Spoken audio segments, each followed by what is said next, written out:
Testing, testing, testing, testing, testing. Hello, hello, hello. All right. Everything looks good there. Let me get the manual pulled up.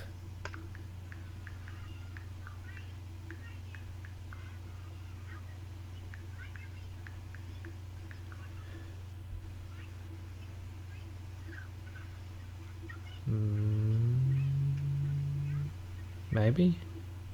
Did you find the manual? Or have you looked for it? I haven't looked for it, but I can look for it real quick. I always pull it up like right before. Yeah, normally I don't have any trouble finding it. This one may just be so bad they're just like, forget it. Could be. Here's something. And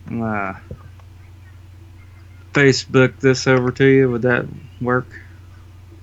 Yeah. Yeah, I don't have it on my iPad, but I can pull it up on my phone. Okay. How'd you find it so fast? It's this new thing called the internet. Man, I need to figure this stuff out. This internet stuff. Oh man, I pulled up our Facebook conversation, and what do I see? A picture of Josh Payton. Neighbor kid in his best. In that long hair. In his prime. Oh, there we go. I'll see. Oh, that's nice. All right. Let's see if I wonder if I can like share it to the iPad from my iPhone. This is gonna get crazy. Hold on. Oh boy.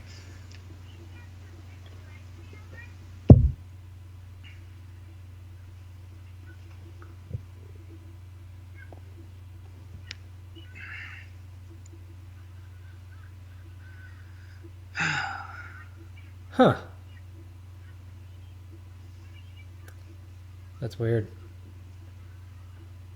Okay, so just so you know, in case you've ever tried to do this before, you can copy a link on your phone and then just hit the paste button on the iPad and it pastes it.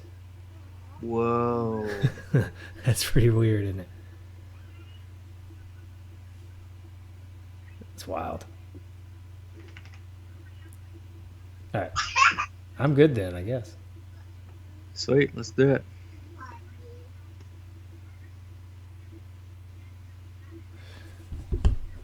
Okay, let me get. And unfortunately, Nick Saban got less than 2% of the vote in Alabama. So.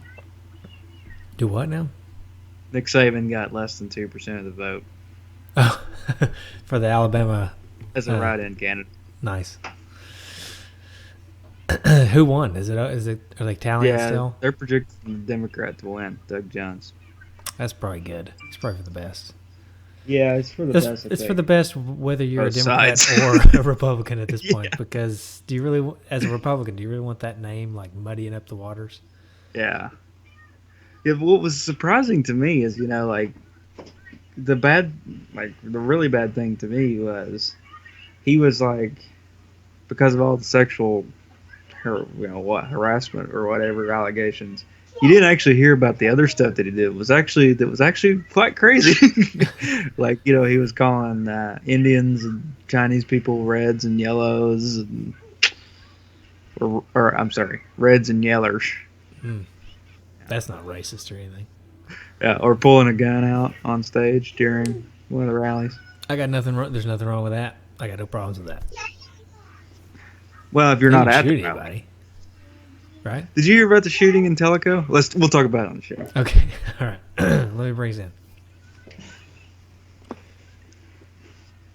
Hey, Justin. What's up, man?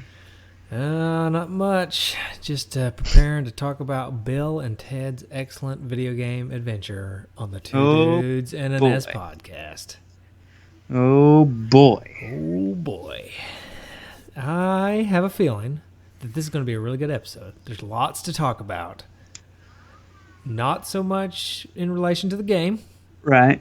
And I apologize to the Patreon donor there whose name has all of a sudden escaped me, but I will figure it out here in momentarily. Timmy Mack. Timmy, that's right. I should have known that. Timmy Mack pulled this one up, and spoiler alert, I'm not sure he's a huge fan of it either, but anyway. Okay, we'll get there. We'll get there. Yeah, we'll get there. So I will say, Timmy. Good. And this is not just Timmy. Timmy just happens to be the one under the bus right now. This goes out to all of you guys donating to us on Patreon. Mm-hmm. And are suggesting games for us to play. And I appreciate the donations. I really do. But it's been a while since any of you guys gave us just a real quality game to play.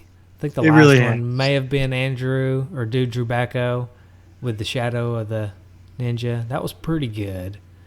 Yeah. And then we had The Legend of Zelda recommended, which was amazing. But other than that, I feel like I've just been kind of digging ditches. It's, well, you know, me and you were texting about this earlier, kind of having this conversation about this, and I think we kind of came to the conclusion, much to the disappointment of probably Dude Vanderoff, but when we do bad games, we do more tangents. Yeah, and people may and like so the tangent. They're just picking bad games, so we'll do more tangents. Well, I got plenty of tangents for this Me episode. too. Okay. And so we were talking before the show about guns and gun safety, and so there was a church, a local church, in a local town that's a very small town, not the town that either one of us live in, but it's known to be quite small and quite. What's the politically correct way to say this? Rural? Very, very rural and very country. And so there was like a call. I was at the hospital. I guess there was a call about they thought there was a shooting in a church and in this town, which would be a big deal because how in the world would that be going on? It would be basically everybody in the town. Yeah. And that is fresh. Hold on, sorry. So anyway, it turns out what happens is this guy's like got his gun in the church, and he's pulling it out and kind of showing it off to everybody, as one does at church. Of course. I mean, right. If it's a really nice gun, I mean, you can't just keep it to yourself. It ends up shooting himself and his wife. Oh. It shoots his wife in the stomach. And it shoots. I don't know if it was 2 bullets or 1 bullet. I don't really know all the details, but somehow he shoots himself in the arm and his wife in the stomach. So I don't know if he was like. But anyway, long story short, he said he didn't intend to shoot himself. He didn't say anything about his wife. Yeah, no, I'm just joking. He didn't say that. That's like a Letterman bit right there. Yeah, right. Yeah, but yeah. So it was funny. like, yeah. Speaking of, I just got my time to renew your handgun carry permit letter. Oh. I probably shouldn't have just brandished that in front of the camera. I hope there's nothing. I couldn't see anything. I know, but internet sleuths out there. Somebody's going to freeze frame that and just know my address or something. Yeah. So I may edit that out of the behind the scenes. Anyways, got that, and so when I first got my handgun carry permit, I was dumb and I did not get the lifetime version. Oh boy. And so now I have the opportunity to get the lifetime version, but I feel like I just wasted like $100 the last 2 times I renewed it. Right. So now I'm sitting here thinking, like 2 years? It was 2, and now this year they upped it to 8, so you only have to renew it every 8 years, or you can get a lifetime. And since I've had it since I was like 25, I could have saved like 2 renewals by now, Right. and by getting a lifetime one. But who knows? And I got to go get another picture, which means I have to go to the DMV, which is really frustrating. Yeah. I haven't changed my look. I look the same, but yet I got to get another picture. But the good thing about it is, if I get another picture for the handgun carry permit, I don't have to get a picture when my license comes due because they use the same picture. So I only have to go to the DMV once, and it covers both my licenses. Yeah, but okay, They're pretty much in line with each other almost. okay, Pretty close all in right. line. Because because I got my picture made when I got my handgun carry permit initially. So it was 2 years and then 2 more years. And then this will be like the 6th year. So every 5 years you got to get a new picture for your driver's license. I think it is every 5 years. I So think you anyways, got to get it renewed every 5 years. I don't know if you got to get a new picture. I don't know. I don't work for the DMV. I'm if just anybody out there spouting off. works for the DMV, let me know. I know last time I went to get my license renewed, and they were going to they said we don't have to get a picture because you got a picture made 2 years ago or something like that. So Yeah, yeah. they're tied together. That's all I know. So hopefully this will prevent me from having to go get a picture made more frequently than I have to. What do you think about this? Okay. Another tangent on top of this tangent. All right. Because I just thought about it because we're talking about renewing your driver's license. So I think, I think that we should. So there's this big question about would more people be organ donors, but they just don't think about being an organ donor. So they never like sign up to be an organ donor, even though it's easy, it's super easy to do when you go get your license or just do it online or whatever, right? Mm-hmm. What if we made organ donation an opt out? Like you had to opt out Okay. when you went to get your license.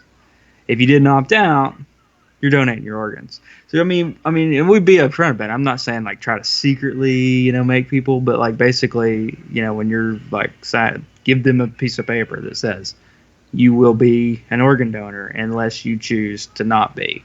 If you choose to not be, click this X or whatever. Yeah. And make it blatant. Don't make it to where it's like, in the mix of like a big, user agreement that nobody reads or anything, just like here's, yeah, like I really think that people, if they had, if it was just like a pre-checked option, that we would have a lot more people to just do it. Not necessarily because they wouldn't realize they were doing it, just because if it was a pre-checked option, people would just do it more. I think you're right about that. But I also think that you would, and now you answer me this question. Do stupid people also have stupid organs? Because I think it would probably skew more to having more stupid organs in the pool. Okay. But I think it'd just be the brain. And we're not doing anything with the brain yet. So. Yeah, sure. It might just be the stupid brain, but stupid people also do stupid things to their body, which might mess up their organs. You know what I'm saying? Yeah. I mean, do you really want the guy? Now, hear me out. Do you really want the guy drinking Mountain Dew every day? Do you really want his liver being donated to people? Well, it depends. Dew guy. It depends. How bad is my liver? That's true. I mean, I guess. Yeah. But what if, let's say you needed a liver transplant. Mm-hmm. Okay, Mountain Dew man gets in a car wreck, dies, and you get his liver. Okay, and then you wake up in the hospital bed, and all of a sudden you got to have you're just dying for a Mountain Dew, and then you become a diabetic, and then you got to get a kidney transplant one day, and then you know what I'm saying? You hear me? Yeah. Okay. I don't know. I'm an organ donor. Well, and whatever. By choice, of course. Yeah. So we need to get rolling on this show before Timmy cuts off his donation money. But one more thing about the organ donation and the dumb people and the smart people and all this stuff. What is people's? Is it the people who knowingly opt out? Are they people who are just afraid they're going to need their organs when they're dead? Or is it like they're afraid that the doctors are going to pull the plug early so they can have the organs? I mean, I think that I'm a little bit concerned about that. Like, what if there's an unethical doctor that really wants to save this person's life, and then the good thing is when it comes down to that decision, it's not one doctor's decision. So this is decisions made by a team. And what if it's a team of evil doctors, and Mega Man boss state's doctors? Donor service actually has to approve it and come in and talk to the family and everything. So it would have to be a very elaborate, unethical scheme in order to get that to go underway. Okay. But yeah. Anyway, Okay. go ahead. I don't have a but. Okay. No but. Do you have any history? Maybe. Maybe. So yeah, maybe. I thought I saw the. Go ahead. Also, just so that we don't forget some of our awesome tangents, I have a really good poop tangent for Mhm. later. I don't want to go ahead and we're already like 15 minutes in. We haven't even started on the game, so I'll save the poop tangent for later when we start running out of things to talk about in the game. But let's go ahead and get into history. All right. So Bill and Ted's Excellent Video Game Adventure is an action-adventure video game that is part of the Bill and Ted franchise. Of course, based on Bill and Ted's Excellent Adventure movie that was released in 1989. Although this game didn't get released until 1991. The publisher, who else would it be? It's a movie. It's a video game about a movie. Our good friends at LJN. And, of course, LJN has a notorious reputation for video game production. They've made multiple video games about movies. We've talked about a lot of them. We talked about Jaws. We've talked about Nightmare on Elm Street. We have talked about... What else have we talked about that they've done? Friday the 13th. Yeah. We talked about that one. Uh-huh. Roger Rabbit. Was that LJN? Yeah. Oh, okay. I kind of like that game, though, I think. Wait, Of maybe. course, I also like Jaws, so I guess it could be. Anyways. Yeah, but I feel like the Jaws thing is just... That's a nostalgia play right there, yeah. Yeah. Maybe they didn't do Roger Rabbit. I don't think they did Roger Rabbit. Hold on just 1 minute, okay? All right.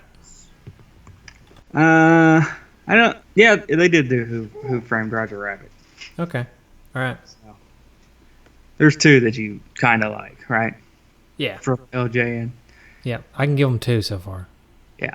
So LJN, of course, produced this game, and it was released to actually mixed reviews at the time. It got a 3.6 out of 5 from the Nintendo Power. So, and a couple other like Honest Gamers gave the game a 4 out of 10. But then later reviews that would come later in GamePro give it pretty negative reviews. One thing that the game does have is the game has music within game levels that Kind of. is, yeah, kind of. We'll get to that later. But some of it is actually from like actual songs. Like the Medieval World uses Scarborough Fair by Simon and Garfunkel. I didn't notice that. The Modern World uses Won't You Come Home, Bill Bailey by Harry Connick Jr. Hey, And all right. And the Ancient World uses Deep Purple's Smoke on the Water. Nice.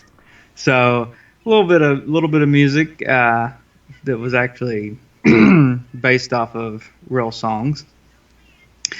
One thing about Bill and Ted's is the Nintendo Power had a contest or a drawing for a promotion for the game, and they gave away the actual phone booth from the movie Bill and Ted's What? as a contest prize. Nice. And the lucky winner was Kenneth Grayson. And Yeah, I know Ken. Yeah, you know Ken? Yeah. I'm going to pull up a picture of Ken here so that you can at least see him. I know him. I already said I know him. Yeah. Maybe. Share screens. Here we go. All right. Start. All right. You see Ken here? Yeah. Hey, So Ken. there he is going into his phone booth that he's won, which is that the a- actual phone Is he booth. wearing a cat shirt? I don't really know what that shirt is. Blue and pink. He's got his pants hiked up a little bit. He looks like one of the brothers from Step by Step. He does. He looks like Mark. Yeah, Mark. That's right. Yeah. So anyway, Kenneth Grayson, he actually was tracked down by Reddit in 2011. And they had him do a Ask Me Anything on Reddit. But it kind of took a turn for the worse in that most of the time people just asked him if he'd ever done like anything dirty in the film. So, Which, it of kind course, of I'm sure he did. it went south quite quickly. As it usually does on the Reddit AMAs. Yeah. I got a little bit of actual Bill and Ted's history Okay. that you might be interested in. Of course I am. So there was originally when the characters were wrote by the guys that wrote the movie, it was originally supposed to be three characters, supposed to be Bill and Ted and Bob. But the guy that was like supposed to be Bob wasn't really into it because it was made in like an improv group at UCLA. And so the third guy wasn't really into it, so they just dropped the Bob part of the act. And was it? Was the improv group? It wasn't the actors, was it? Was it Keanu Reeves and? No. It was UCLA classmates Ed Solomon and Chris Matheson. Okay.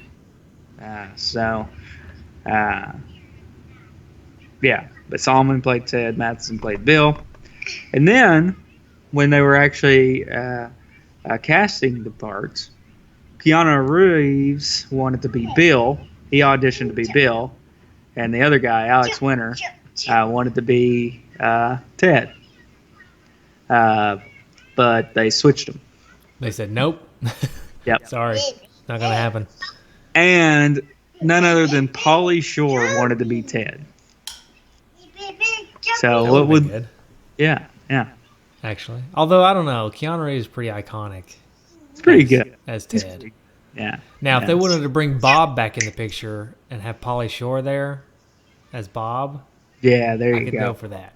Now, the third movie that has supposedly been in the works for years and years and years, is that happening that you know of? And if it is, can we bring Pauly Shore in as Bob? I don't know, and maybe.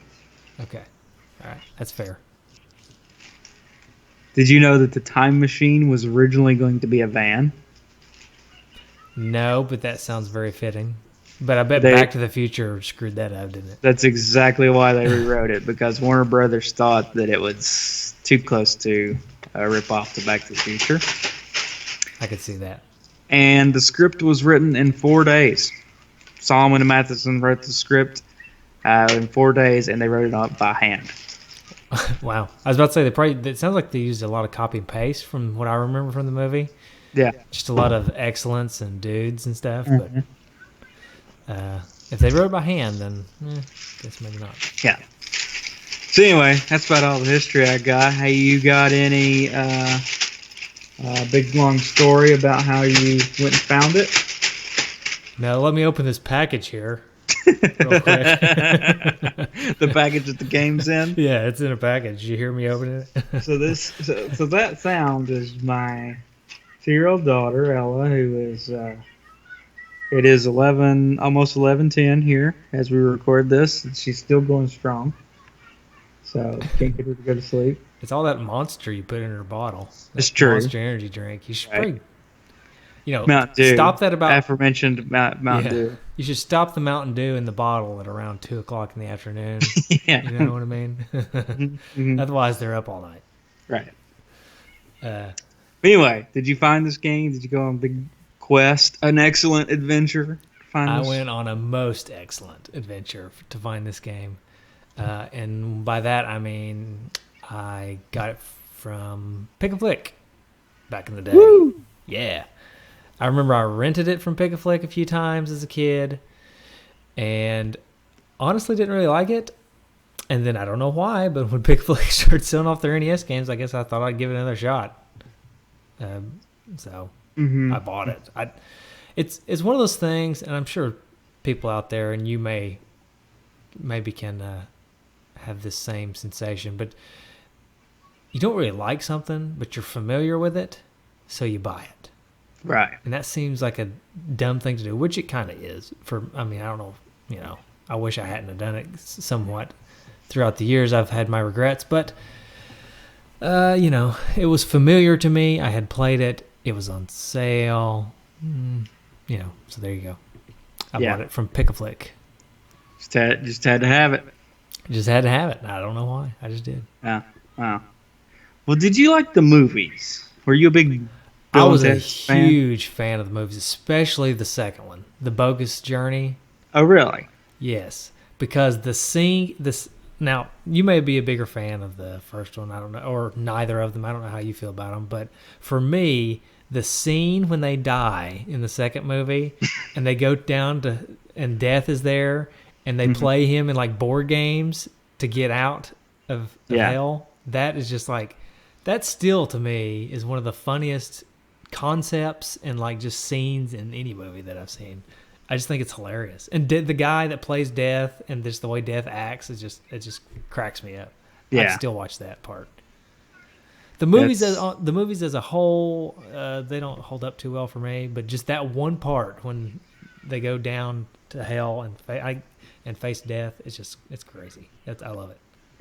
Yeah. Yeah. Have you seen the movie? You've seen the movie, right? Yeah, I've seen the movie. I just, to me, I've never been a huge fan of them for some reason. I've just never really gotten into them that much. Well, I don't know why. As a kid, I liked them. I think it was because all the surfer speak kind of reminded me of Ninja Turtles, and I wanted to be a Ninja Turtles surfer. fan. Everybody wanted to be a surfer. Everybody wanted to be that type of.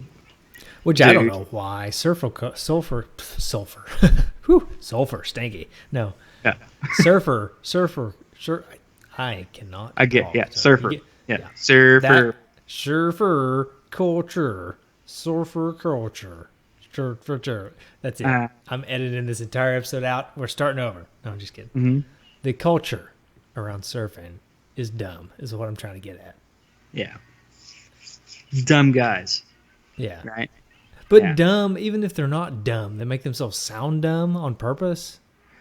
Have you seen the surfer guy talking about? I don't even remember what he was talking about in front of the city council. It was a YouTube video, kind of went viral there for a while, maybe a year or two ago. It was pretty funny. I'll have to find it and send it to you. It's like he was trying to get a city council to like build a statue for somebody, and I can't remember who it was for, but it was hilarious. But okay. Yeah. Good story. Yeah, it's a great story, huh? Yeah. And then he like stabs some guy in the face or something. Paul Walker. Yeah, that's what it is. Okay. He wanted to build a statue for Paul Walker. Yeah. Okay. And it's hilarious because it's just like a surfer dude trying to talk to city council about Paul Walker. So that does sound pretty funny. Yeah. So you should look it up. Okay, I'll look it up. Yeah. Was it real heartfelt? Did he start getting teary-eyed? It was heartfelt from a surfer dude's from perspective. A surfer. Yeah. That does sound pretty funny. So. All right. So we should probably talk about the game. Oh, yeah. Remind me. I know I've already talked. I got one poop tangent, but remind me. I also got another Patreon tangent I want to go on later. Okay. So, and then I want to talk about our next episode, which is going to be a Christmas episode. But I'm not exactly sure how we're going to do it. Okay. Oh, and also the results are in for the holiday pie contest. Oh. We got a lot of voicemails about that. So I'm just letting everybody know that even though this game conversation it may be a bit of a dud, stick around because we got lots of good stuff coming up. All right. You will not be disappointed. No. All right. So let's talk about this game. Now, like I said, I mentioned that I played it as a kid, rented it from Pick-a-Flick all the time. Not all the time, maybe twice, but both times could never figure anything out and hated it with a passion. So that is my memory from my childhood in regards to this game. Did you play it when you were a child? Did not play it as a child. Like I said, again, wasn't a big Bill and Ted's fan growing up. Back when the Bill and Ted's movies were famous. Yeah. And now, so I certainly didn't have any reason to really want to play the game. So this was my first experience with the game. Okay. And I'm just going to throw this out there. All right. You want to throw this out there before or after we read from the manual? Let me just throw this out there before the manual. Because the manual may or may not alleviate some of this pain. Okay. But I didn't know what the heck was going on. Like, I didn't know what I was supposed to do. I was confused. At times you could walk on grass. At times you could certainly not walk on grass.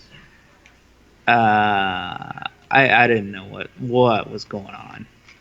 I could, just to throw this out there, I could not make heads or tails of the very beginning of the game. Like, they give you the story. I know we're just skipping over the manual right here, but I got to get into it, okay? Because this is just okay. You start the game. They give you a story. Rufus is there. He's talking to Ted. He says, "Hey, you and Bill got to work separately," which sucks, first of all, because it's Bill and Ted. Right. They're never separate at all in any of the movies, and then here they are. This entire game they're separated. So first of all, that sucks. Yeah. And don't give me this malarkey about how you can't do it properly, where you play as two characters. Plenty of games did it. Right. You could have them following each other, where you can switch back and forth between them. You could do it like the original Ninja Turtles game, where you switch back and forth. I don't care. You could have done it. That's right. First and foremost, that's a gripe for me. Second of all, after you get the story, you're presented with a phone book, okay, with a lot of phone numbers. Okay, sweet. Right. I assume I'm supposed to call one of these. Maybe I get to choose which one I want to call, because I can flip through the book and I got tons of numbers. Maybe I just choose which one I want, kind of like a Mega Man style game where I get to choose which boss to go to. So what do? I flip through, find Elvis, because Elvis is the one that I would most like to go after first. So I try to call Elvis. Can't figure out how to dial his number. It's just not working for me. I pick up my cell phone. I start dialing the number on my cell phone. Doesn't work. Yeah. I thought maybe this was like a super futuristic game where you actually had to dial the number. Yeah.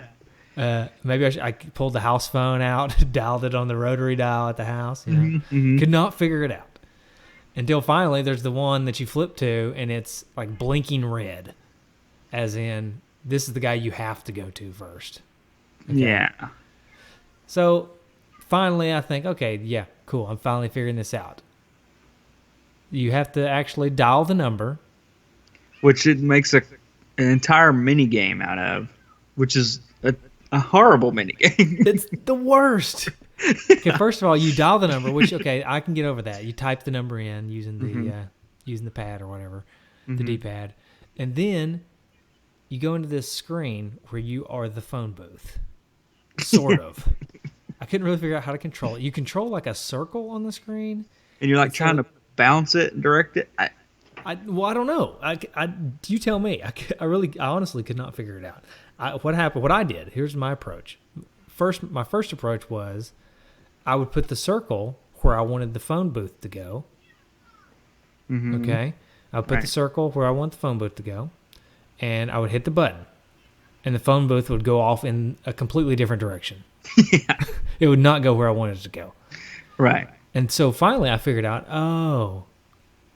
okay, what I'm supposed to do is point or hit the button when the phone booth faces the direction I want to go. And then that's the direction it's going to go. So it spins in a circle, and then when it points where you want it to go, that's when you hit the button. Okay. And there's And again, there's so much direction in this game, so easy to figure out, right? Oh, yeah. And so I did this for a while. And you're supposed to be aiming at numbers. I guess you're supposed to be dialing it on that screen, which by this time I've completely forgotten what the number is. Sure. So even though there's numbers on the screen, I don't know what order to go to them in. Mm-hmm. Mm-hmm. So I just tried to go in the order that they were on the little pipes. But the pipes are such a nasty spider web of gunk that you can't tell what's going where anyways. Right. If you eventually just wait and don't do anything, it'll dial it itself, but then it takes away more coins if it does that. Even more ridiculous. That's so stupid. Okay. Yeah. Side note, this is completely unrelated to the game, but it is related to the podcast. My computer just did something weird where it kind of did like this freezy thing. Mm-hmm. So I don't know if it recorded the last 2 minutes of our conversation. If it didn't, and you're listening to this now, and I forgot to edit it, and you missed there's a 2-minute gap, I'm sorry. I don't know what happened. Yeah. It was just us ranting about how terrible this mini game is, going through the phone numbers. Yeah. So anyway, okay, so you can just leave it alone. See, what happened to me was I think it just got tired of me trying and just said, here, fine. Yeah. Because Right. I literally was trying to do what it wanted me to do for, I don't know, however long you're allowed to try. Because Yeah. Right. I did not figure anything out. Every now and then I would land on a skull and it would just, boop, knock me out of the way. I just take coins away for no reason. Yeah. And I literally, I think I played this past weekend and a little bit before. And also, apologies for the slight delay on the podcast. I've been sick. And I got another tangent about that too. But anyways. So I played it this past weekend, a little bit the last week or so. And I've really kind of tried to give this game its fair shake. But I was by myself, luckily, because if my wife had been home or if Teeter, my dog, had been home, I don't know what they would have thought, because I was sitting there playing. I was trying to figure out that phone booth part, and I literally was sitting there trying to figure it out, and out loud I went, "Oh!" Like, I cannot stand this. This is the most frustrating, stupid thing I've ever done. Yeah. Yeah. Anyways, I hated that part with a passion. So Yeah. much. Yeah. So anyways, quick tangent, because I'm getting frustrated here talking about this game. I've been sick. They gave me antibiotics, which I typically don't like to take, but I wanted to get over the sickness quickly because I had too much stuff to do at work. I couldn't miss a day. So they gave me antibiotics. They gave me a ton of antibiotics. And the doctor was very adamant to tell me you have to take all of these antibiotics. Sure. Why is that? Is it going to come back at me with a vengeance if I don't take every one of the antibiotics? So by not completing antibiotics, it can lead. That's not cool. That's not cool. Do we want to know what it really is? Bring it to me and I'll show you. It's leftovers. Go put it up. Yeah. Okay. Sorry about that. Okay. The inquiring minds want to know what it really is. It's Oh, it's just like a Tupperware. Yeah, Okay. Cool Whip gives you free Tupperware, right? Yeah. So, okay, so if you have a number of bacteria in your body, right, that you're going to kill with this antibiotic, and you use that antibiotic for just a short period of time and you don't complete the antibiotic. So these time periods you're supposed to take antibiotics are set because that should be the time period that it takes to kill all the bacteria that's pathologic in your body. Okay. By only taking a short period of time, you could kill enough to where it basically gets your body over the illness that's created by the bacteria, but a certain number will survive. And those that will survive will be stronger. Have been exposed but have not been killed, so they can become more resistant and become even actually resistant to the antibiotic. Then you get these resistant bacteria, and that they can propagate and grow and spread, and that's how you get antibiotic resistance, or one of the ways. And they could go to somebody else, and then they would not be able to use my antibiotics against those bacteria. Or yourself. Yeah. Well, that's also probably why whenever they gave me the antibiotics, since I got this nastiness from my wife, they would not give me the same antibiotics that she was on. Yeah. Because once whatever it was came to me, it could have had a resistance to the antibiotics, perhaps. Maybe. Okay, yeah, I'll keep taking these nasty, gigantic horse pills for. What are you taking? Augmentin? You taking amoxicillin? Amoxicillin. Yeah. Clavulanic acid. Or clavulanic. Yeah. So, all right. They're big. That's all I know. Yep. Horse pills. There's the train that was just at your house. I think is at my house now. Oh, well, there you go. Train. There we go. That's how we know it's going to be a good episode. Yeah.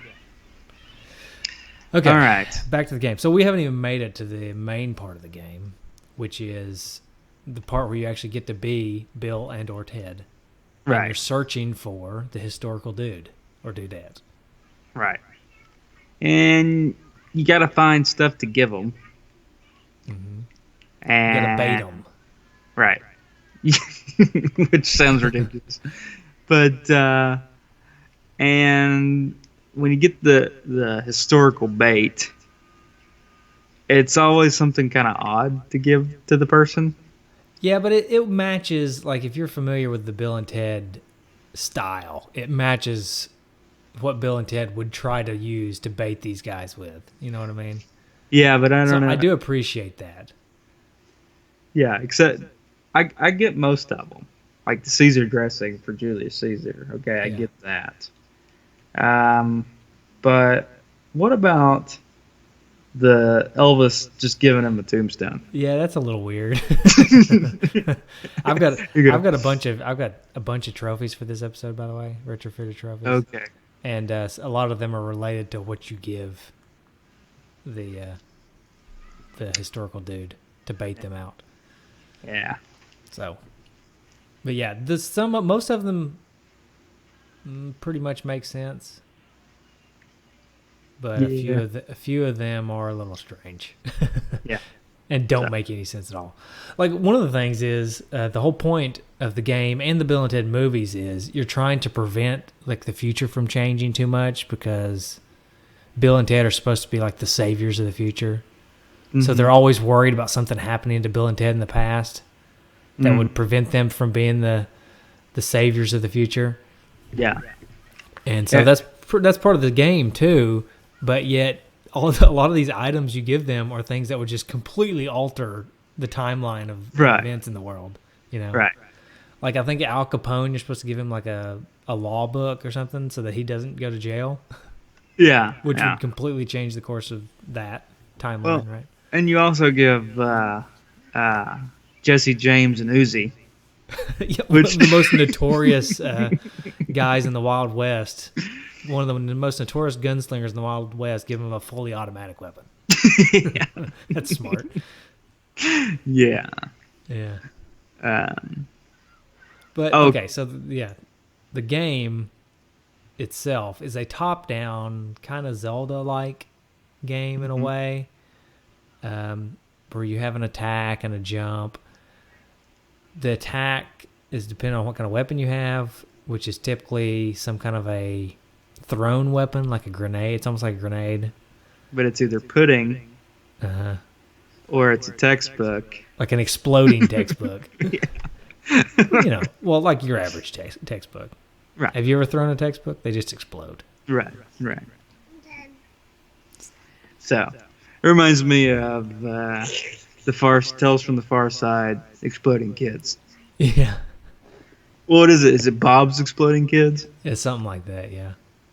Yeah, that's hilarious. I love that show. We need Halloween Patreon. That's 2018. Yeah. Of 2018. We need to do Tales from the Far Side, because I love that. Yeah. Both of them are good, but the first one's the best. Oh, it's so good. Okay, so but anyway, I know you first of all, you don't like top-down things at all anyways, right? Yeah. Well, this is kind of not... This was weird. It's almost like a mixture of a top-down, like, platformer, because it's at an angle, right? So it's an angled view. And it's it's like a 3/4. Purely, it's almost kind of a semi-side-scrolling feel at the same time. It's pretty actiony. Yeah, but it dry. Okay, so the first level. Let's just cut this into the first level, and it's Rembrandt, right? So Rembrandt's level. So you're like in this looks medieval, like time period, and the song plays. You're like, well, okay, I actually like this song. Yeah. And I'm playing it before I know that it's Simon and Garfunkel's Scarborough Fair song. I was like, oh, this music's pretty good. Yeah. And then about 20 seconds later, there's no more music. Gone. It's gone. It just stops. It's like they forgot to hit the repeat button on the... Yeah, it's just like they got lazy and just said, nah, that's enough. Although, can you imagine if... let's say that they just hit the repeat button on that 20 seconds. Can you imagine how old that would get? How quick it would get old. Yeah, that's true. But they could have made a longer song, maybe. I don't know. It is the music in this game while the 20-second snippets are good, it is extremely lazy because that's all you get basically. Mm-hmm. And Is you'll get a little bit of music and then it'll stop and then you're listening to nothing but sound effects the rest of the time. Yeah. And the sound effects aren't that great. No, it's just a lot of whoop, whoop, whoop. Yeah. It's that. And I always feel like games that don't have music is like awkward silence. It's just like, there's something missing. Yeah, if the people listening to this on the audio podcast version, I think what I'm going to do is I'm going to just give them a taste of what the awkwardness is going to be like. And we may lose a few listeners on this episode because I'm going to start it. Normally I have the music come in and then fade away and then just play in the background while we talk. On this episode, I think I'm going to have it play and then stop. And then we give it like 5 seconds and then we start talking and there's no more music for the rest of the show. Right. Just to give you an idea of how this game feels when it comes to music. Yeah, it's so bad. I just don't like that at all. I know I understand that it might get old if you repeated it, but I would much rather have it repeat. Yeah. Okay. To answer me this then, because we can kind of understand the music not continuing on because they didn't want to repeat it or whatever. But explain to me why you have this giant, well, somewhat giant. It's not really giant, but this big open world kind of for these big open levels. Mm-hmm. Which is cool because you can walk. You'd think you could walk around, find the things to bait the people with, find the people, bait them, walk around the whole world, and do all this stuff. But no, false, because you can't get off the path without falling on your butt. Yeah, and then you can't even get up. No, you can't get up and walk back to the path. You have to jump back to the path. Yeah, and then every time you land, you fall back down. Yeah, it's and then you finally get to the end of the path, and you hesitate because it's like, should I go back? Because now it's like a fence that you're supposed to jump over onto grass, which you've previously been told no grass. It's like seeing the keep off grass sign like 20 feet ago. And then now you've got grass that doesn't have keep off grass sign. You're trying to think, is that sign still in play? Right. This game, okay, here's exactly what this game is. And I'm sure we've talked about other games that have done this in the past, but this game is the perfect example of a game that constantly changes the rules while you're playing it. Like, you never know what the rules of the game are. Mm-hmm. Right. Like, to go back to the little section where the telephone booth. Mm-hmm. Okay, the telephone booth section. The entire time you're playing it, for the most part, skull equals bad. Skull takes away your coins. Skull takes away your coins. Okay. Oh, but wait, does purple skull take away your coins, or does purple skull mean you need to land on it? Depends on which one you hit. Depends on which purple skull it is. It's so stupid. It's just annoying. The rule, like I said, the rules are constantly changing, so you never really know exactly what you're supposed to do. Other than you're supposed to be trying to find these historic dudes. I know we've talked about this before with LJN games, but every LJN games just feel like so lazy and just they made the game just to sell and make product for a movie. It's just there's just things in it that are just you just have to say that's just lazy. So I know. I agree. Well, I mean, I don't know how frequently they were putting out games. It feels like they put out a lot of games. So maybe they were just churning them out too fast to really focus on any one game or something. I don't know what it is, but I tell you, this game is sloppy. Mm-hmm. And I hope when we get to the feedback, Timmy is not like a huge fan of this game, because this game, to me, is in the running to dethrone Deadly Towers, because I had almost as little to no fun playing this game. It's pretty bad. So there are a lot of redeeming qualities about some of the other LJN games, but I could only find one redeeming quality about this game, Mm-hmm. and that was the graphics. I actually did like the graphics of the top-down area. I thought Yeah. the Bill and Ted characters, the sprites for Bill and Ted, were spot on. Like I think Sure. that's about as good as you could do on the NES for a Bill and a Ted. I thought they were perfect. Yeah. The bad guys were kind of monotonous a little bit, but the levels themselves looked pretty good. They're very colorful. I could always tell which was the path and which was not the path. I didn't know whether or not I could walk on them, but I always knew which one was which. So I thought the graphics were pretty good. The sprites were good for the bait as well Yeah. as the historical figures. I think you could tell pretty much which ones were which by looking at all of them. Although Al Capone kind of looks like Michael Jackson from Smooth Criminal. Yeah, So he does. Well, in his defense, Michael Jackson kind of looks like Al Capone in Smooth Criminal. except Al Capone was fat, morbidly obese. But anyway, Are we talking about the same Michael Jackson? How many Michael Jacksons? Oh wait, no, I'm thinking of Weird Al from the "I'm Fat" video. Ah, okay. Yeah, easy mistake. And as an insult to injury, especially something that gets talked about a lot nowadays, Christopher Columbus kind of looks like a Native American. Just right. So Yeah. Okay. Well, I never said the graphics were great. I just said they were good. I didn't say. Yeah, I'm not. Yeah. I'm just saying. Just so. Anyway, you want to talk about the manual? You want to bring up the manual? Oh yeah. Let me bring the manual back out. The manual is actually really nice. Yeah. I just swiped it away, but it came back. Don't worry. The manual looks pretty good. It's got the movie art there. Mm-hmm.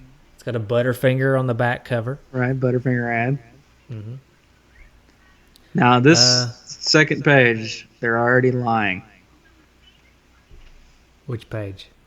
Where it talks about the Nintendo official seal of quality. Oh yeah. I'm not sure Nintendo actually continued with the seal of quality past about 1989. Yeah, this official seal is your assurance that Nintendo has reviewed this product and it has met our standards of excellence in workmanship, reliability, and entertainment value. False. False. It's true. Yeah.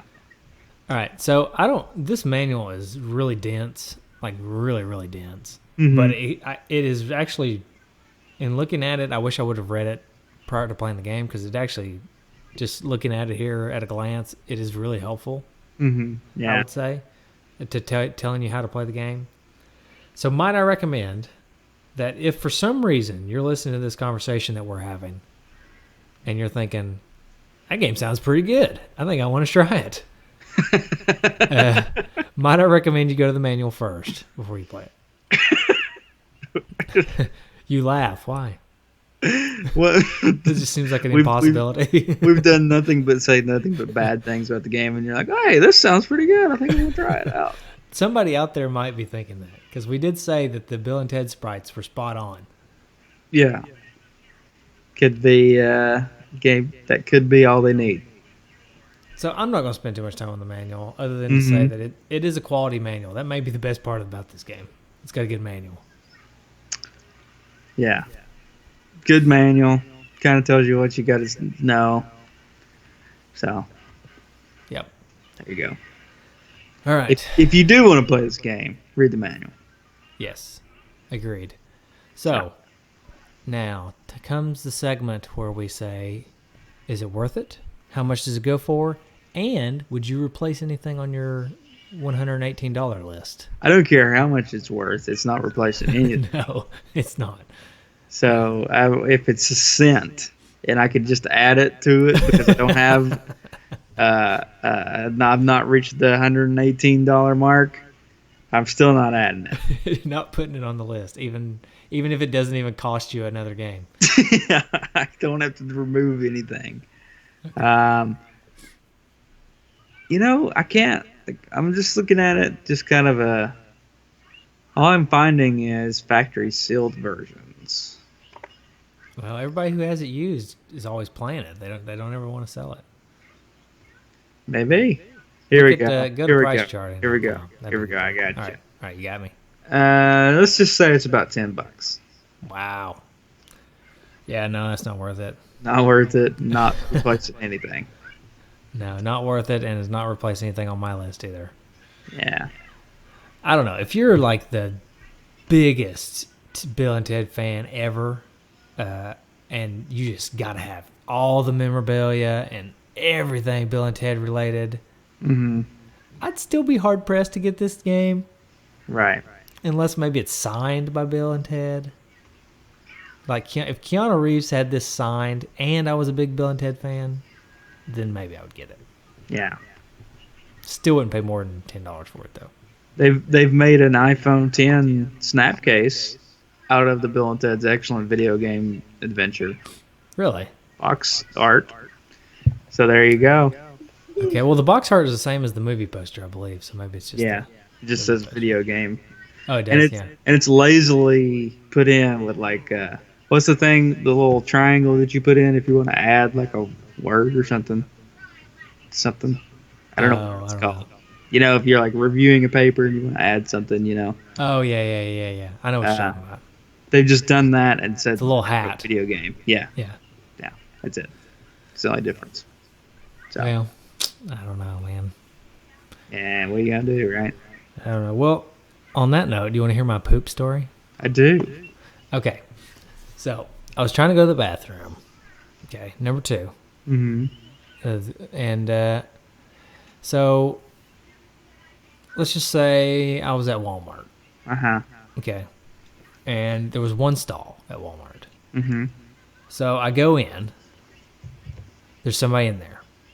Okay? Mm-hmm. So, I'm like, okay. I kind of got to go, but I can hold it for a little bit. So, I went back and did some more shopping. And I come back to check it again. Somebody's still in there. Things are getting a little heated now. So I'm starting to get frustrated. Somebody's still in there. I don't know if it's the same person. I don't know if it's Are another they on person. their phone? What are they doing? Maybe they're just wasting time on their phone. I don't know. Yeah, But I'm starting to get frustrated. Things are going to have to happen pretty soon. I don't know if I'm going to have to leave the store and go to another store. You know what I'm saying? Anyways. That happens. Go back, shop some more. I come back. It's open. I'm thinking, thank goodness. Finally, my turn. My time to shine.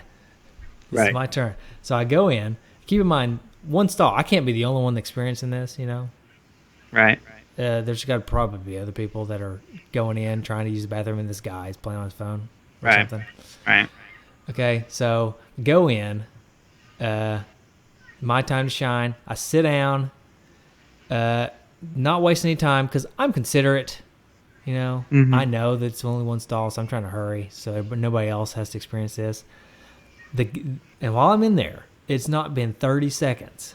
Some guy comes in, wants to use the bathroom, has probably been in the same position that I have been in the last like 10, 15 minutes, 20 minutes, however long it's been. He comes in, he sees that I'm in there.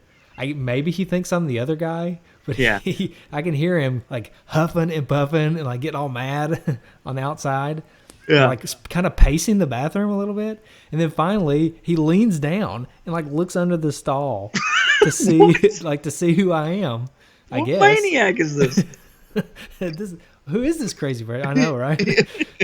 He doesn't lean down far enough to look up in there and see me, but he leans down far enough to see my shoes so that I guess if once we're back out in the store, he can find me in my shoes and like come get me or something. I don't know. But literally I had been in there for like 30 seconds, but I think he was so frustrated because he was in the same shoes that I was in. Yeah. And he thought that I was the guy that was in there just wasting all this time. It would have been funny is when he looked down is if you'd picked your feet up. That would have been great. Oh man. I wouldn't have picked my feet up because there's nothing I hate more than trying to go to the bathroom and take a crap and somebody's like grabbing at the door and like jiggling it, you know. It's like they come in, the stall's shut, okay, but they're like, is anybody in there? Is anybody in there? Is anybody in there? Yeah, I hate that, and I hate when you're in the one-holer bathroom and they shake the door. They shake the door handle, and it's locked. Okay, Yeah. what does that mean? I mean, Move somebody's on. in there. Move on. Yeah. And then they knock. And then I'm just like, I don't want to say anything because I'm like, okay, look, guy, I don't want to talk. You should know. You should Yeah. know, sir. And then- you should know. And then maybe 10, 15 seconds go by, knocks again. It's like, did you think somebody just appeared? Like, what? Yeah, I know. That has happened to me at a porta potty before. Which I do not like doing the two at the porta potty. Yeah. Sometimes you got to.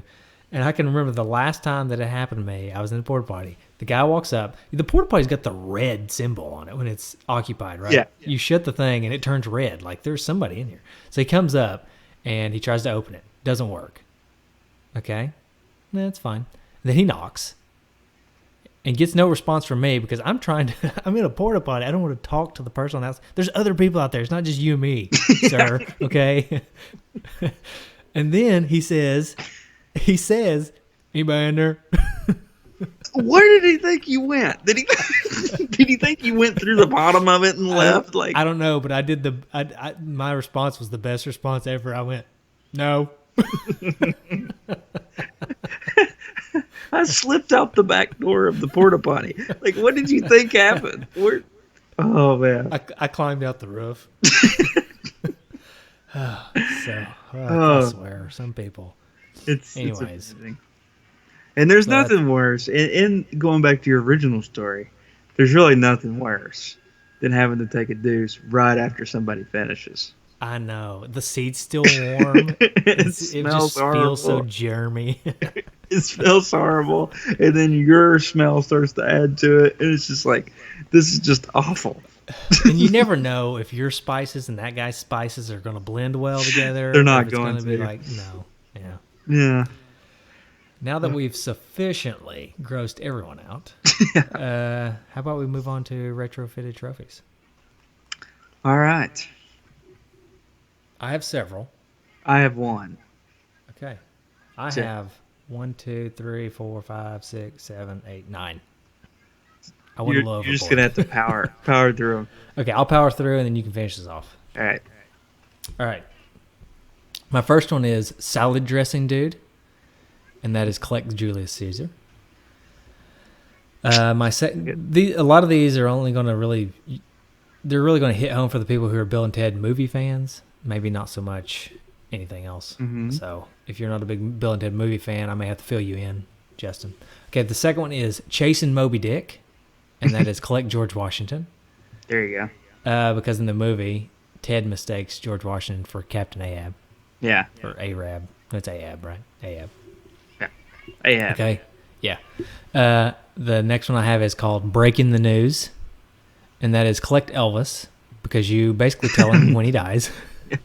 Breaking the news to This him. isn't going to be good, but here you go. The next one I have is Bad Idea, and that is collect Jesse James because you give him an Uzi when you collect him. That's a bad idea. The next one I have is Prepping the Babe Report. And to prep the Babe Report, you have to collect Cleopatra and Marilyn Monroe. This one is, how about we just not discover America? And that is collect Christopher Columbus. Because you give him a compass. And I have a feeling that if Christopher Columbus knew which way he was going, he would have just went to the French Indies or wherever it was he was going to. Right. He Exactly. would have discovered America. Then I have one called Easy Questing. And to do easy questing, you collect King Arthur because you give him the Holy Grail. It's just like, it's only the thing he's been searching for his entire life. Yeah, exactly. And his entire life's mission. You just kind of hand it to him. Yeah.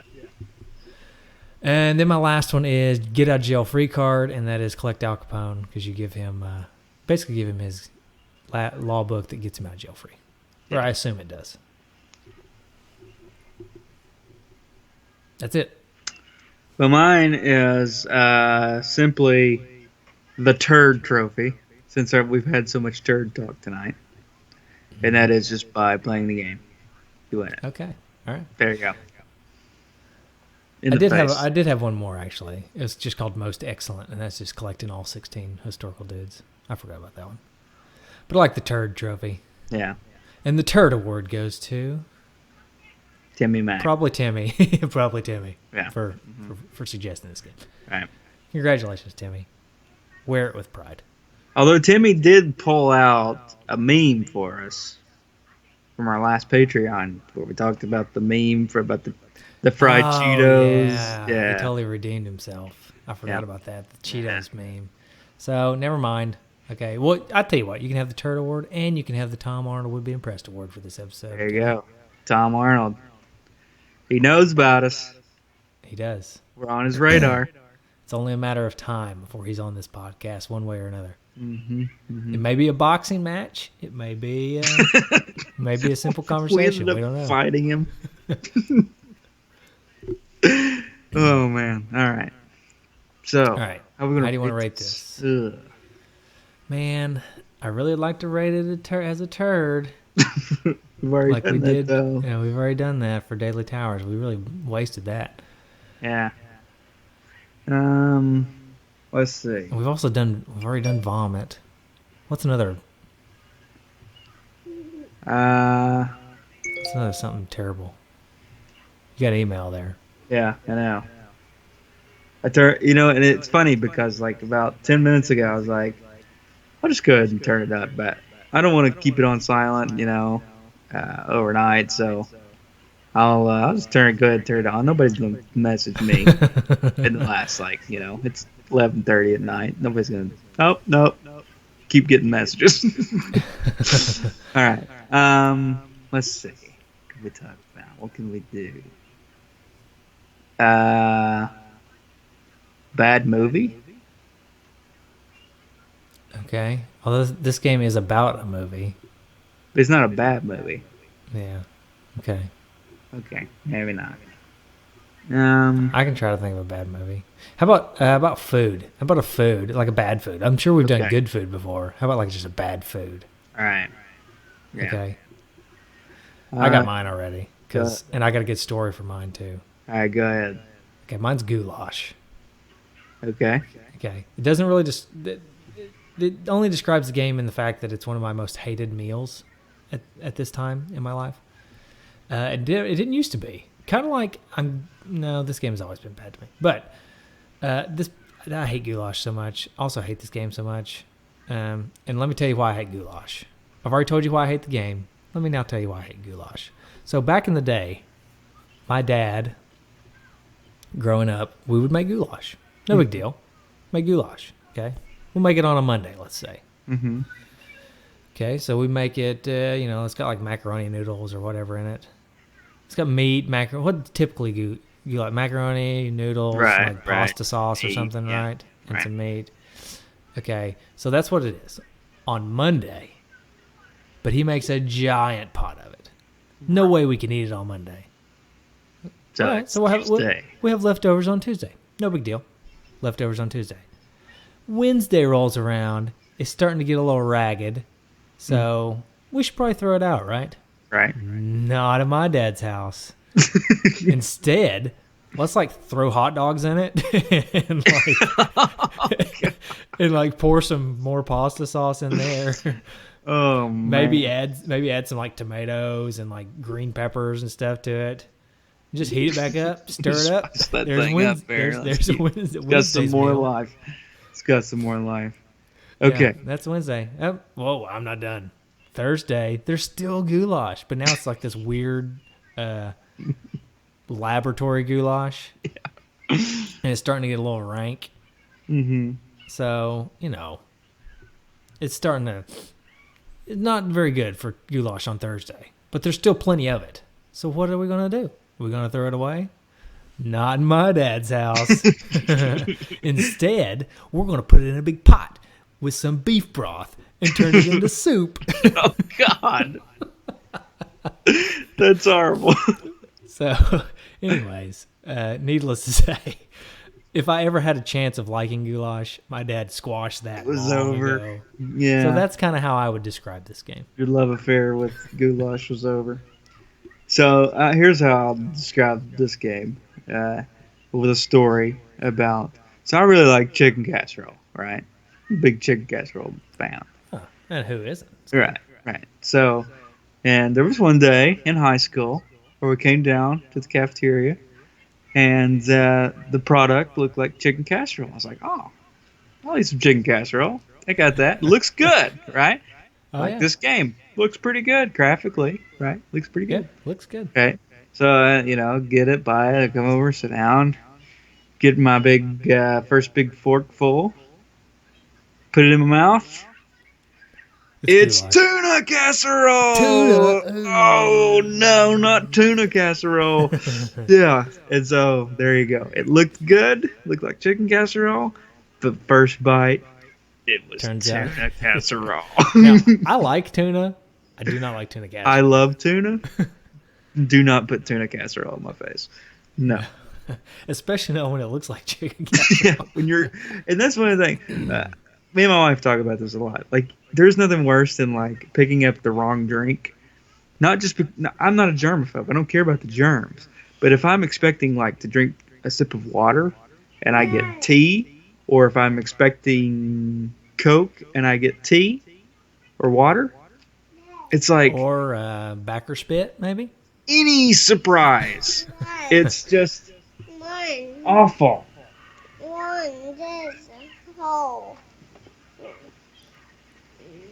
Very Yep. good for that blanket. It's Forget about the cat, though. oh, sorry about So, that. the audio-only listeners, Justin's daughter wanted a blanket, and he just went to go get it for her, but the cat was laying on it and just slung the cat in the floor, basically. Yeah, it's almost midnight. She's still up. Anyway, She's a trooper. yeah, I'm telling you, it's that Mountain Dew. yeah, that's right. But yeah, so yeah, Okay, so we know basically how we feel about this game, but I thought I would get a third party in on this, besides the listeners. I called up Nick Stevens, Yeah. Genesis Gems, and asked him what he thought about it, and here's his response. But this is probably going to be like one of the most infamous sound bites you'll ever have from Nick Stevens. But this is probably one of my favorite games of all time. Like, probably. wow. Yeah, could you believe that? Doesn't know how to. I could. He doesn't know how to pick them. He doesn't really know how to pick them. I mean, he is on a Genesis podcast, Right. Wow. So That's a miss there, Nick. It's a miss. I know. Oh well, what are you gonna do? I don't know. All right. So what did the listeners think about all this? All right, so I got some Facebook feedback. And we'll start us off with Stephen Michael from Facebook. Feel like we haven't introduced him as Stephen Michael from Facebook in a while, right? Yeah. Said, it's another horrible game based on an 80s classic movie. LJN, what more do I need to say? Not much. Eric Purcell says, strange things are definitely afoot at the Circle K. Timmy Mack says, yes, it's my pick. What can I say? Growing up in the late 80s, a lot of my favorite movies were games on the NES, and most of them were terrible, LOL. This game I remember playing a ton. I tried to do a lot like add story and dialogue options. The poor controls and unnecessary items did it no favors. So it was just me running around throwing pudding. It does have a pretty sweet manual. Well, I'm looking forward to the dudes having fun with this one. If you are guys are really us, what number are we thinking of? Family-friendly dudes. 6 and 9. Right. Yeah. That's in the movie, but it's not said like that.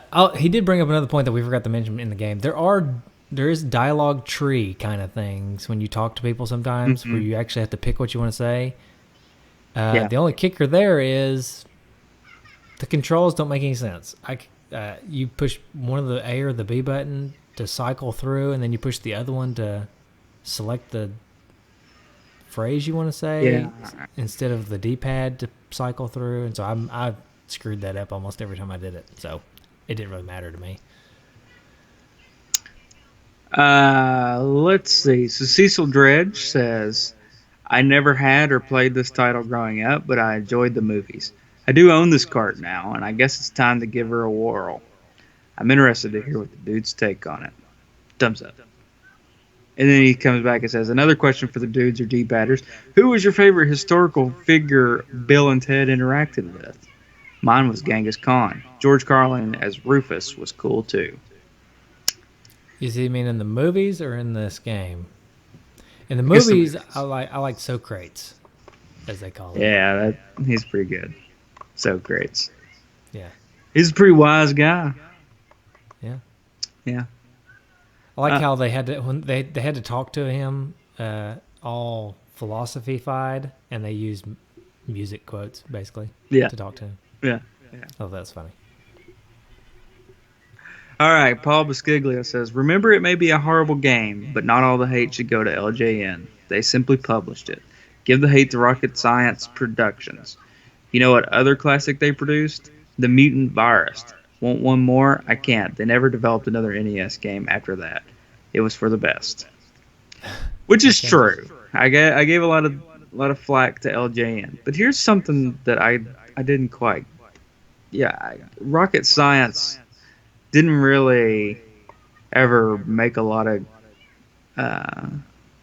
big name games, but they did tend to work a lot with Sega. So that explains it all. Yeah, I'm just saying. Okay. All right, back to the feedback. Tyler Jones, be excellent to each other and party on, dudes. Andrew Code says, never played the game, but love the movies. If the dudes approve, I will seek the game out. As always, Drew Bacco. Yeah. We do not approve. As always, the power is yours. Steer my life. Well. Oh, and I can't wait for the third movie. And Chris Vanderhoff says, which will never happen. And then you can't believe anything Chris Vanderhoff says. So. Right. And Andrew Code gave a link about the third movie. And then they just kind of talked about the third movie maybe not may or may not coming. Anyway, Chris Vanderhoff comes back and says, excellent. I seem to recall renting this back in the day, but I'm sure it didn't have the manual. That could be why I remember this game sucking. Enlighten me, two dudes in a tangent. I'm giving you plenty of tangent. We give you some really good tangents this episode, Chris. And Peter Martin says, I'll insert what has seemed to become my line on most of these games. I never played it, nor knew anyone that had it. Looking forward to the pod, though. Dudes, be excellent to one another. Douglas DeLucky Jr. says this game is so bad, even the LJN Defender struggled to give it love. Why is it that I want to say LGN? I don't know. It just rolls off my tongue. I don't know. Yeah, I don't know. Dan Bisciglia says I'd give it 3 bags and 2 small porcelain telephone booths. With movies like Keanu Reeves in them, you can't lose. Okay. And it is a good movie. Yeah. We're not knocking the movie. Just knocking the game. So, anyway. And Aaron Vander Mey says, I love the movie, but the game is nowhere as good as the movie. Haha. There are some positives. The graphics are decent, the main song is kind of catchy, and my favorite part of the game are all of the funny lines by Bill and Ted. Some things that bother me about this game. Why can't you walk or run in the grass? It's like they just wanted to make the game tougher or something. It's also a little confusing trying to figure out where to go and what you need to find. Even though this game is pretty rough around the edges, it's still a hilarious 8-bit trip back to the 80s. Still worth playing for a little while. So I think that was our first kind of positive review. Yeah. And he also, I think it was him, and I apologize if it was actually somebody else, but he did a nice little Photoshop for us, if you want to see here. Yeah. You see that? He did. He changed it from Bill and Ted's to Two Dudes and an S on the logo for us and posted that up. I thought that was cool. I might use that as a logo for the show or something. Yeah. And then he comes back with my retrofitted trophies for this game are 1, Bill S. Preston, Bookworm Esquire, collect 20 textbooks. And 2, Wild Stallion rodeo, ride the horse for 60 seconds without falling off, which we didn't even talk about. The horse was just ridiculous. Yeah. Yeah, he said, keep up the great work, two dudes, party on, don't be heinous. All right, that's it. Duly noted. That's it on the Facebook group. Let's see. I think I've got some other Facebook stuff. I've got a two-factor authorization that Facebook is making me do. Oh, that? No. I know. It's so frustrating. It's for my own protection, you know? Right. I guess while I'm pulling up the feedback that I have, let's talk about the Christmas episode, because the next episode we release is going to be a Christmas episode. Woohoo! Yeah. We've had requests to do another album, Okay. but honestly, that's a lot of work. I don't know that we could pull it off. Mm-hmm. Mm-hmm. I'm willing to try. This weekend for me is pretty free. I could maybe write at least some music for about 3 or 4 songs. Yeah. If you can help me pull together some lyrics or something Let's do it. in time to record. And we can try. We can see what happens. We'll do our best. If we can't pull a bunch of songs together, then I'm sorry. So that means then, if we're going to do a Christmas episode, going to do another radio broadcast type show, then we're going to need some calls.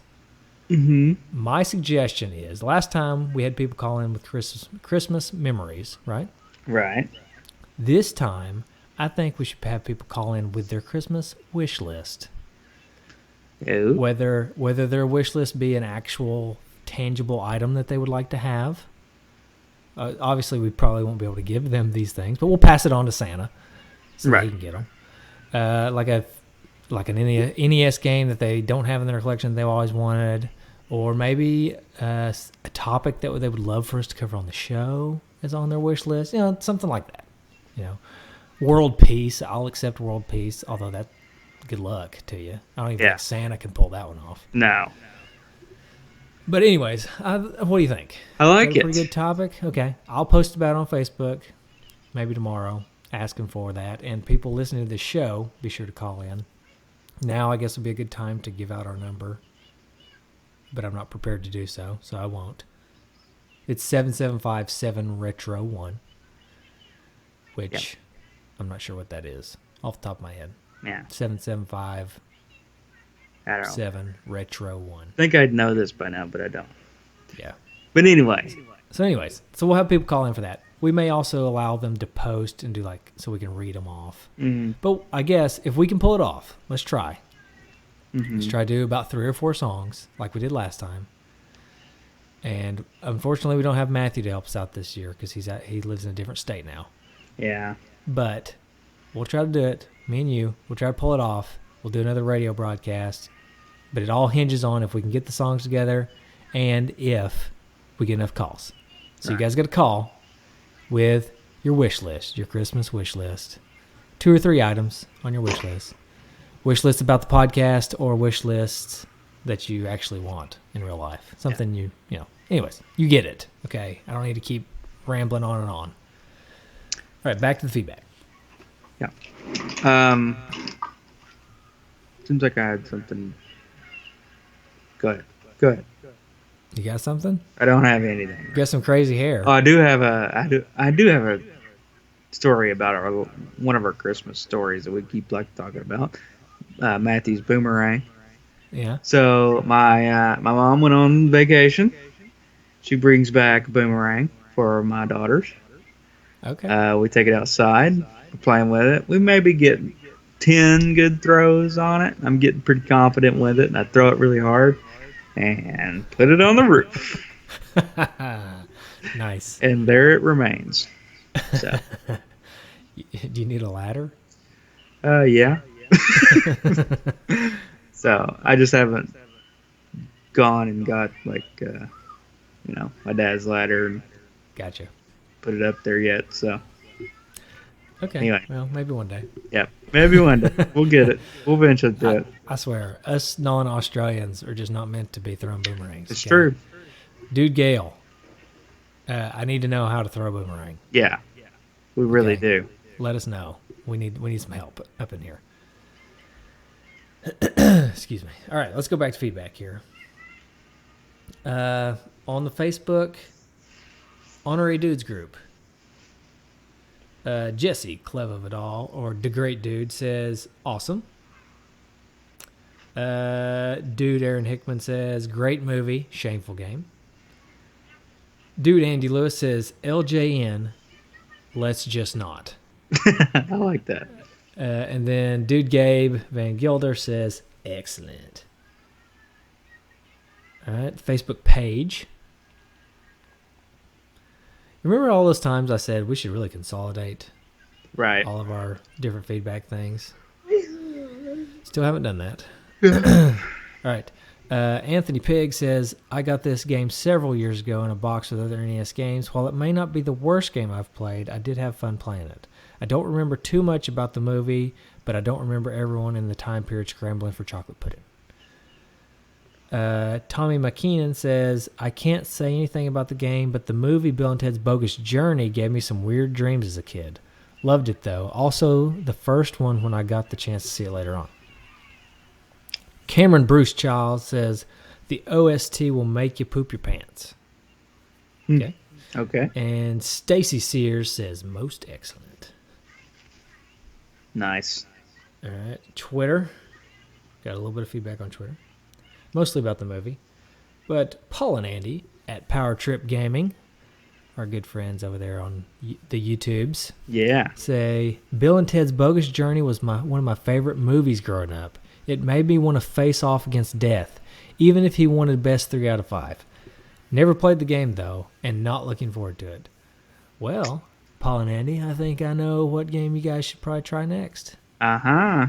I think so. I mean, you're always making us play things like Castle Quest and Legacy of the Wizard. Yeah, I think really. it's about time that we made a recommendation for you to play Bill and Ted's excellent video game adventure.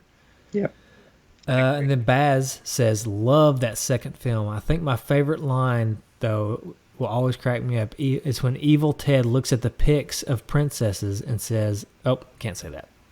But thank you, Baz. Oh, boy. Okay, we'll stop the Twitter feedback there. Thank you for that the laugh there, though, Baz. Yeah. If you want to look it up, go to our Twitter and you can look it up. It's pretty funny. All right, Google Plus. Ryan Ballard says, I really enjoyed the flicks as a kid, but I'm doubting they aged very well. Well, as I mentioned earlier, the flicks themselves don't age all that well, but the death board game scene does. Yeah. So says you. Yeah, so says me. So I gotta, okay, we're running a little long. Uh-huh. We've still got the holiday pie off, but there's a lot of voicemails for that. I'm thinking save it for the Christmas episode. Dude, yeah, I think Christmas episode would be a good time to talk about pie. Yeah, I agree. We can talk about pie on the Christmas episode because we won't be talking about a game that episode. Right. All right, so I do have two emails, one iTunes review, and John Wedgeworth has corrected us on something. All right. Here we go. And then we're done. All right. So John Wedgeworth, hailing from Iowa, and he's a natural Iowan. Is that how you say it? Uh-huh. No, what is it? Is it Iowa? Yeah, it's Iowa. Iowan? Okay. So we were talking about where I don't remember what episode it was. It was either Castle Quest or the one before it. We were talking about where Tom Arnold is from, Mm-hmm. and we were struggling to pronounce Ottumwa or whatever it is. Yeah. Well, John has courageously offered up his services, and this is how you're supposed to pronounce it as a native Iowan.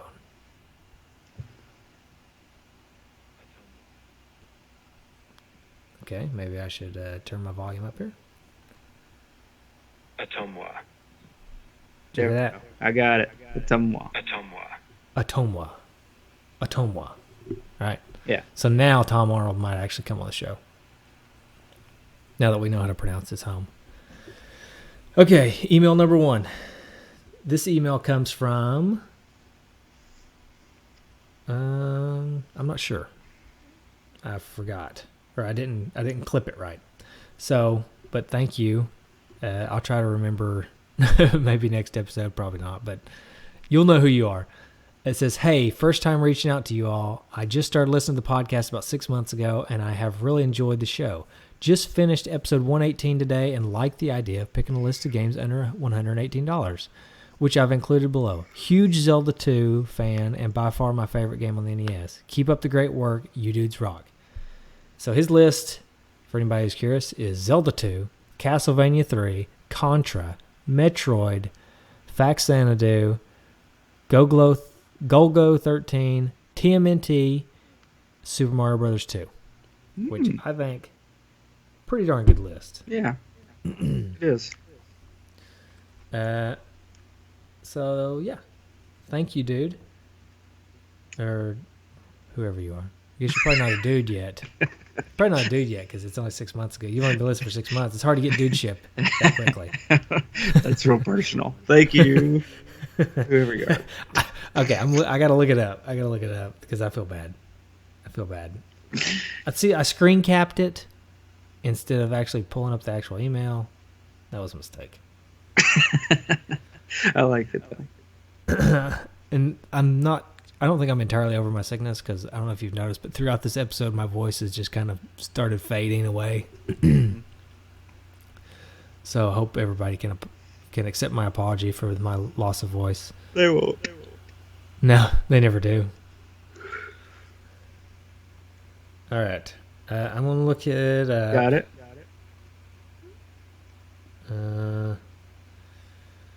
Oh boy, this is real good podcasting right here. This is a great pod. I love it.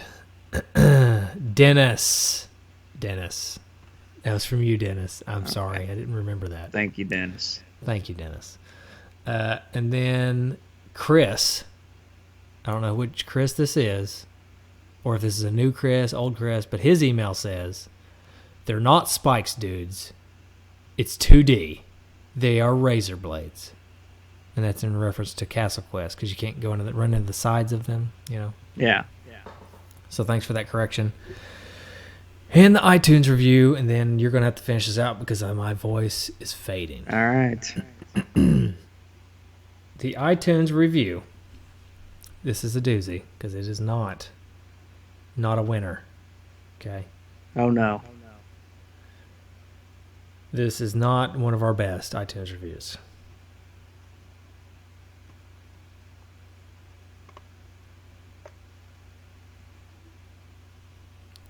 Okay, you ready? I'm ready. Okay. It's a 2-star. Another 2-star. Yeah, this is actually gonna be pretty funny to you. I don't know why they give us 2 stars. This is from Tiki Baby 2000. The title of the review is Aloha with a little one of these numbers. I don't know what it is. Yeah. The little thumb and pinky move, Mm-hmm. and a bunch of smiley faces doing this. You know, where they have both hands raised. Okay, that's the title of the review. It's a 2-star. I almost want to think this is a joke, but at the same time, it doesn't really feel like a joke. So if this is you listening out there, Tiki Baby, and this is really your review, and this is not a joke, tell us, and maybe change your 2. You may have accidentally given us 2-star because I think this is supposed to be a 5. All right, here we go. It says, my dad listens to you all the time, and you guys are very interesting and funny. When I am on my phone, I hear my dad listening to you, and I listen and I laugh because you are funny and interesting to listen to, and I'll look forward to listening to you sometime soon with my dad. My favorite NES game is King's Quest V because I love the graphics and the music. I hope you have a wonderful life. Love, Carly. I'm 11 years old, and I live in Hawaii. I rated you 5 million stars. Ah. Thank you, Carly. Thank you, Carly. I'm not even mad about the 2-star. No, I mean, because really, the translation there, or the currency exchange, is 2 stars equals 5 million stars. Right. So she technically gave us 5 million stars. Yeah. So that's our latest iTunes review. That is awesome. That's adorable. I'll take it. All right. So. And I'm done. I'm cashed. I'll say goodbye when it's all said and done. But if you don't care to finish this out. Well, you can find us on Facebook or Twitter. Look us up. Go to iTunes, give us a review. You can always send us an email. You can check us out on our website, twodudesandnest.com, nintendudes.com, and nesdudes.com. And you can always call us at, can you do the number? I don't know what it 7775 is. 7 Retro 1. Here, I'll look it up. You It's finish. 7757 Retro 1. Yeah, say something about the website and then how you can call from the website. So you Say can something about the call- Fox yeah, okay. dude and the Wee dude. And You all could that just stuff. say I'll that. look it up. You could just say No, that. 'Cause you've no, already I'm said telling it you, now. I'm losing my voice. Yeah, okay? right, exactly. No, you got to say it. Right, I'm trying to get you to say okay, it. exactly. So shout out to the Fox dude for our graphics, the Wii guy for our music. Obviously, they're awesome in all that they've done for us. And you can go to our website. If you go to the website on the mobile app, you can click the phone in the top right-hand corner. And when you do that, it calls us. And you can leave a voicemail for us to be read Yeah. on an episode, probably mid-2019 at this point. But it will be, we'll play it at some point. No, we'll do it on the Christmas episode. Right. Make your Christmas wish list and call it in. Right. All right, so that number is actually 775 773 876 1. I just did it with the alphanumerics. Hopefully that works. Yes. Because I don't know. I don't have the app installed on my phone anymore for some reason. All right. All right, I think that's it. Yep. I'm fading fast. We'll go fade to bed. We've got a long episode here for a game like this. Yeah, we did. We did it. Yeah. All right. All right. Goodbye, everybody. Bye.